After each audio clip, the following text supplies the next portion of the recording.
అందరికీ నమస్తే, welcome to are Telugu. ఇటీవలే ఎంపీ ఎలక్షన్స్ జరిగినాయి. మనం తీసుకోబోయే కాన్స్టిట్యున్సీ మెదక్ పార్లమెంట్ కాన్స్టిట్యున్సీ. దీని గురించి మాట్లాడడానికి మనతో పాటు ప్రముఖ అనలిస్ట్ చందాపురం దేవేందర్ గారు ఉన్నారు. అన్న నమస్తే. అన్న నమస్కారం. అన్న చెప్పండి అన్న, మెదక్ నుంచి ఎంపీగా ఎవరు గెలవబోతున్నారు? ఇప్పుడు ఎంపీ ఎలక్షన్ చూసిన వారికి అయితే మనం ఇంతకుముందు జరిగిన దాన్ని చూస్తుంటే మనం గతంలో కూడా మాట్లాడుకున్నాము. అన్న బీజేపీకి ఎన్ని స్థానాలు వస్తాయి, కాంగ్రెస్కి ఎన్ని స్థానాలు వస్తాయి, బీఆర్ఎస్కి ఎన్ని స్థానాలు వస్తాయి అని ఎప్పుడు మాట్లాడుకున్నప్పుడు చూస్తే అప్పుడు ఎన్ని చెప్పారు? అప్పుడు నేను 12 నుంచి 13 మధ్యలో లేకపోతే 10+ వస్తాయని చెప్పాను. ఏ పార్టీకి? బీజేపీకి చెప్పా. ఓకే, కాంగ్రెస్కి బీఆర్ఎస్కి ఎన్ని వస్తాయి? కాంగ్రెస్కి వచ్చేసి నాకు తెలిసి అప్పుడు ఎనాలిస్ట్గా ప్రకారంగా ఇప్పుడు చూసుకున్న ప్రకారం 3 నుంచి అనుకున్నా. ఇప్పుడున్న దాని ప్రకారం 3 అయితే ఎక్కువ అనుకుంటున్నాను నేనైతే. 3 ఎక్కువ. బీఆర్ఎస్కి వస్తే ఒక ఛాన్స్ వస్తుంది, అది లేకపోతే అది కూడా బీజేపీ ఖాతాలో పడే ఛాన్స్. అయితే ఇప్పుడు మీరు చెప్పారు కదా గతంలో, ఇప్పటి కూడా అదే మాట మీద స్టాండ్ అయి ఉన్నారా? 100% దాని మీద. అయితే మనం ఫస్ట్ మెదక్ గురించి మాట్లాడుకుందాం. మాట్లాడుకున్న తర్వాత మీరు బీఆర్ఎస్, బీజేపీ, కాంగ్రెస్కు ఎన్ని సీట్లు వస్తాయి, ఏ ఏ ప్రాంతాలలో ఏ పార్టీ గెలవబోతుంది అనేది మాట్లాడుకుందాం. ఫస్ట్ అయితే మెదక్ నుంచి ఎంపీగా ఎవరు గెలవబోతున్నారు, ఎందుకు గెలవబోతున్నారు? ఇప్పుడు అన్న చూస్తుంటే ప్రజాస్వామ్యంలో ప్రజా పరిపాలన చేసే నాయకుడిని ఎన్నుకున్నాలని ప్రజలు అనుకుంటారు ఎవరైనా. ఎంపీ సీట్లలో చాలా ముఖ్యమైనది అనేది మెదక్ చాలా ఇంపార్టెంట్. ఎందుకంటే గతంలో ఇందిరాగాంధీ కూడా గెలిచిన సీట్ అక్కడ నుంచి. టైగర్ నరేంద్ర కూడా మన ఆలయ నరేంద్ర గారు కూడా గెలిచిన సీట్ అది. విజయశాంతి కూడా గెలిచిన సీట్ అది.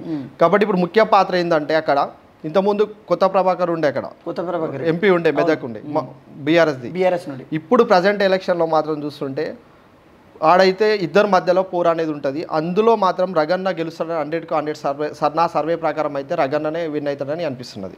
రఘునందన్ రావు ఎవరి మధ్యలో పోటీ ఉండబోతుంది అంటారు? నీలం మధు ప్లేస్లో రగన్న మధ్యలో ఏమన్నా ఉంటుండొచ్చు, కానీ బయటపడేది అయితే రగన్ననే బయటపడతాడు. ఓకే, అంటే కాంగ్రెస్ బీఆర్ఎస్ పరిస్థితి అక్కడ. బీఆర్ఎస్ ఎట్లా అంటే లీడర్ అనేవాళ్ళు సేవ చేసిండు. వెంకటరామరెడ్డి అనేది ఐఏఎస్ ఆఫీసర్ ఉండే, ఎమ్మెల్సీ ఉండే, ఆయన సేవలు చేసిండు, బట్ పబ్లిక్లో తెలవలేకపోయింది ఆయన. అంటే ఒక ఐఏఎస్ ఆఫీసర్గా తెలుసు కానీ ఒక లీడర్షిప్ అనేది మెయింటైన్ చేయలేకపోయింది. కాబట్టి నీలమ్మద అనే క్యాండిడేట్ ఏంటంటే బీసీ వర్గాల నుంచి వచ్చింది కాబట్టి, సంపన్న వర్గాల నుంచి అనే ఒక నినాదంతో ఆయన మొదలుపెట్టిన రాజకీయ ప్రస్థానం ఉంటుంది. కాబట్టి దాని విషయంలో కాంగ్రెస్ ఏమన్నా చూపెట్టవచ్చు అక్కడ అని అనిపిస్తుంది. కానీ రగన్న మాట చాతుర్యం అయితే ప్రతి ఒక్కరు తెలవాల్సిన విషయమే, తెలిసిన విషయమే. ఎందుకంటే డెబేట్ లాగా ఆయన మాట్లాడతాడు, రాజ్యాంగ పరంగా అయినా మాట్లాడతాడు, ఏ విషయమైనా మాట్లాడతాడు. దానిలో మొన్న 5 నెలల కిందనే ఇదే నీలం మధు ముదిరాజ్ గారు పటాంజర్ నుంచి పోటీ చేసి ఘోరంగా ఓడిపోయినారు కదా. అవును. మరి ఇప్పుడు 7 సెగ్మెంట్లో కలుపుకొని మెదక్లో ఎట్లా గెలవబోతున్నారు? అంటే ఈ 5 మంత్స్లే గ్రాఫ్ అంత పెరగనుందంటారా? అంటే అక్కడ కాంగ్రెస్కి లీడర్షిప్ అనేది క్యాడర్ను బట్టి ఎన్నుకున్న దాని మీద నీలం మధు వాళ్ళకి కనిపించింది కాబట్టి బీఎస్పీ పార్టీ నుంచి నీలం మధు తీసుకోవడం జరిగింది. ఓకే, ఆ విషయంలో ఆయన ఏం చేసినంటే ముద్రాజు సమాజ వర్గం నుంచి, యాదవ్ సమాజ వర్గం నుంచి కానీ, వివిధ వర్గాల నుంచి కానీ తన చేసిన ఇంతకుముందు సేవలు అయితే చేసినో అది ప్లస్ పాయింట్ అయింది ఆయనకు. ఆ ప్లస్ పాయింట్తోనే ఆయన ఎంపీగా నిలబడడానికి ఛాన్స్ అనేది కాంగ్రెస్ పార్టీ ఇచ్చింది. కాబట్టి వీళ్ళిద్దరి మధ్యలో ఉండదని నేను అనుకుంటున్నాను. అంటే నీలం మధుకు సొంత పార్టీ నుంచే కొంచెం చేదు అనుభవం ఉంది. ఫర్ ఎగ్జాంపుల్ చూసుకున్నట్లయితే సోషల్ మీడియాలో హల్చల్ అయింది. పటాంజర్ నుంచి కాటా సుధా గారు ఆమె వ్యతిరేకిస్తున్నట్లు అర్థమవుతుంది క్లియర్గా. అదొక కాన్స్టిట్యూన్సీ విషయంలో మాత్రం వాళ్ళు మనస్తాపం చెందిరు. వాళ్ళకి ఎమ్మెల్యే టికెట్ రావాల్సిన టైంలో ఈయన కొట్టుకోపోదామని ట్రై చేసింది కాబట్టి వాళ్ళు కొంచెం మనస్తాపి. వాళ్ళ కాంగ్రెస్ నుంచి వచ్చింది కాకపోతే వల్ల ఆయనకు ఓటు రాలేదు అని వాళ్ళ మనస్తాపం ఉండే. కాంగ్రెస్ పార్టీ అధిష్టానం ఏదైతుందో ఇది 2 వర్గాల కూడా అధిష్టానం ఒప్పందాలు చేసిన తర్వాత తమ కూడా మళ్ళీ అక్క కూడా సుధారానికి అక్క కూడా మళ్ళీ సపోర్ట్ చేయడం అనేది చూసినాం మనం ఆల్రెడీ. ఎందుకంటే రాజకీయ పరంగా ప్రత్యర్థులు ఉన్నప్పుడు కొట్లాడతారు, మళ్ళీ కలిసిపోయినప్పుడు వాళ్ళ అన్నదమ్ములాగా పనిచేస్తారు. కాబట్టి రఘునందన్ రావుకు ప్లస్ పాయింట్స్ ఏంటి అసలు? అంటే ఆయన టీవీలలో డిబేట్లలో మంచిగా మాట్లాడతాడు, వాక్చాతుర్యం ఉందనా? ప్రజాసేవ ఏమైనా చేసిండా? ఒకవేళ ప్రజాసేవ ఏమైనా చేసినట్లయితే దుబ్బాకలో ఒక 2-3 years ఆయన ఎమ్మెల్యే కొనసాగింది కదా ఉప ఎన్నిక తర్వాత, పెద్దగా ఏం చేయలేదని దుబ్బాక ప్రజలు అభిప్రాయపడుతున్నట్లు మా వరకు వచ్చింది. ఎంతవరకు వస్తుంది?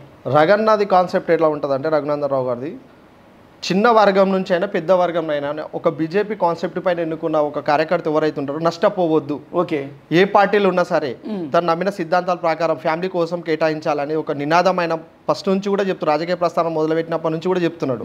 నువ్వు కాంగ్రెస్ పార్టీలు ఉన్నా సరే కానీ ఓటు మాత్రం ఇక్కడ వేయాలని మన దుబ్బాపే ఎలక్షన్లో కూడా మనకు క్లియర్గా చెప్పిండు. ఆ నినాదం అనేది ప్రతి ఒక్క మిడిల్ క్లాస్ పర్సన్కి బాగా టచ్ అయింది. ఆ విషయంలో కూడా ప్లస్ అనుకోవచ్చు. ఇంకోటి ఎక్కడ అన్యాయం జరిగినా రగన్న ప్రశ్నించే గొంతుగా పబ్లిక్లో వెళ్ళిపోయింది కాబట్టి ఆ నినాదం కూడా ప్లస్ అయింది. ఇంకోటి ఎలక్షన్ టైంలో లేని ఉన్నట్టు చెప్పడంలో రగన్న ఎక్కడ కూడా విఫలం కాలేడు, సక్సెస్ అయిండు. కాబట్టి ఉన్నట్టు చెప్పింది కాబట్టి ప్రజానాయకుడు అయింది కాబట్టి ఆయనకు ప్రజలు నమ్ముతారని నా. అయితే ఇంకొకటి, ఇప్పుడు ఏ సర్వే చూసినా బీజేపీ కాంగ్రెస్ టఫ్ ఫైట్ ఉంది. అంటే నాట్ ఓన్లీ మెదక్, మిగతా 17 స్థానాలు ఎక్కడైనా కూడా ఎక్కడైనా బీఆర్ఎస్ ఉంది అంటే అది మెదక్లోనే ఉంది అని ఒక చిన్న టాక్ వినబడుతుంది. మీరేమో మెదక్లో టీఆర్ఎస్ 3rd ప్లేస్కి అంటున్నారు. ఎందుకంటే క్యాండిడేట్ ఇంపార్టెంట్ అంట. ఎంపీ ఎలక్షన్స్ అప్పుడు క్యాండిడేటు, ఇప్పుడు ఎలక్షన్ రాగానే తెరపైన కనబడే క్యాండిడేట్ గుర్తుపట్టారు. గెలిచిన ఓడిన పార్టీని నమ్మిన కార్యకర్తలు ఎవరైతే ఉంటారో ఆ కార్యకర్తలు లీడర్ను నమ్ముకోవాలనుకున్నప్పుడు ఆ లీడర్ వాళ్ళు ఎంబటి ఉన్నప్పుడు, అన్యాయం జరిగినప్పుడు వాళ్ళు ఎంబటి ఉంటారు. అసలు లీడర్లో ఎన్నుకున్న దాంట్లో బీజేపీ గవర్నమెంట్ ఏదైతుందో రగన్న తీసుకున్న నిర్ణయం ఉందో అది రగన్నతో సాధ్యమవుతుందని ప్రజలు నమ్ముతారు. కాబట్టి బీఆర్ఎస్ గవర్నమెంట్ ఏదైతే తీసుకుందో, ఐఏఎస్ ఆఫీసర్ ఉన్నాడో మాజీ ఆయన వెంకటరామరెడ్డి, ఆయన సేవలు చేసింది కానీ పబ్లిక్ లో లీడర్షిప్ అనేది కేటాయించలేకపోయిండు, సంపాదించుకోలేకపోయిండు అని నేనైతే అనుకుంటున్నాను. అంటే ఇప్పుడు మామూలుగా సామాన్య ప్రజలు వారి మధ్య వీరి మధ్య పోటీ ఉంటుంది అంటారు, కానీ మీరు ఒక రాజకీయ విశ్లేషకుడుగా బీజేపీ కాంగ్రెస్ మధ్య పోటీ ఉందని చెప్పకుండా డైరెక్ట్ చెప్పండి ఎవరు గెలిచే అవకాశం ఉన్నాయని. నా ఎనాలిసిస్ ప్రకారం అయితే చెప్తున్నా, ఇద్దరు మధ్యలో ఉంటుంది. ఆ ఇద్దరు మధ్యలో రగన్న బయటపడతాడు, రగన్న గెలుస్తాడు. 100% రగన్న. రఘునందన్ రావును చూస్తారా, లేకుంటే మొత్తం దేశవ్యాప్తంగా మోదీ నామజపం ఉంది కాబట్టి మోదీ గారిని చూస్తారా? ఎందుకు ఈయన బయటపడతాడు రఘునందన్ రావు? మోడీది 50% అయితే రగన్న చేసిన సేవలు 50%. కాబట్టి మెదక్ సీటు రగన్న సీటే, బీజేపీ సీటే. ఓకే, మెదక్ బీజేపీ అని కన్క్లూజన్ ఇచ్చారు.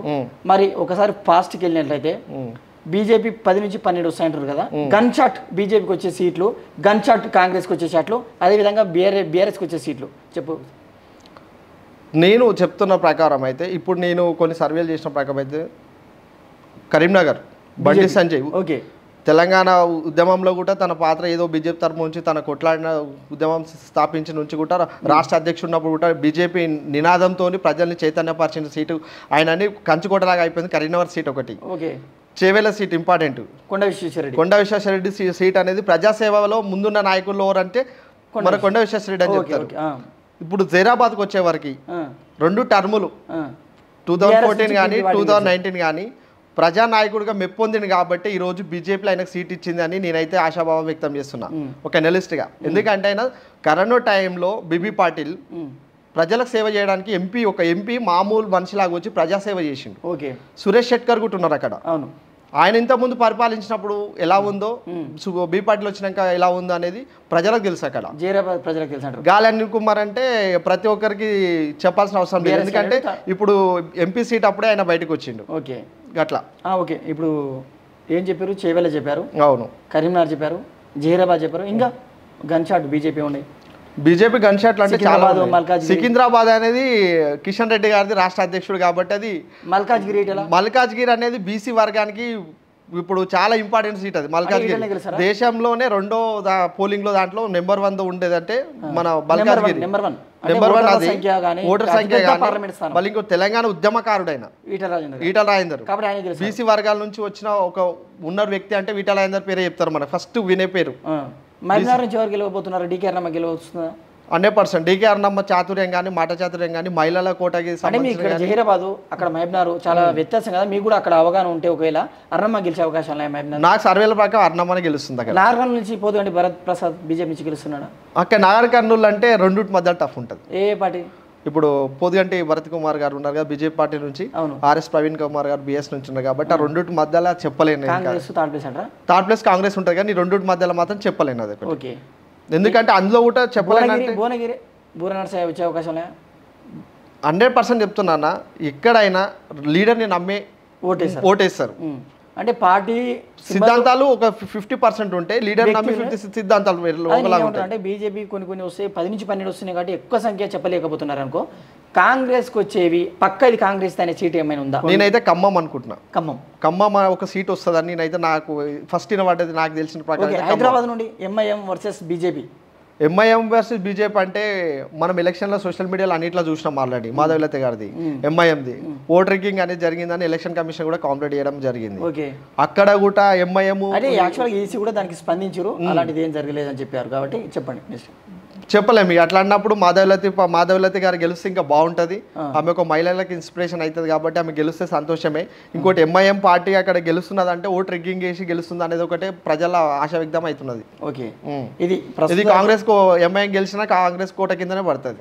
ఇక్కడ అన్న ఏమంటున్నా అంటే మెదక్ నుంచి పక్క బీజేపీ అభ్యర్థి రఘునందన్ రావు గెలుస్తున్నాడు. అదేవిధంగా అవుట్ ఆఫ్ 17కు 12 సీట్ల వరకు బీజేపీ వస్తాయి, కాంగ్రెస్ 2-3, 0 అయితే బీఆర్ఎస్, ఎంఐఎం 1 గెలిచే అవకాశాలు ఉన్నాయని చెప్తున్నాడు. సరే, జూన్ 4th రోజు కలుద్దాం అన్న. Thank you. నమస్కారం.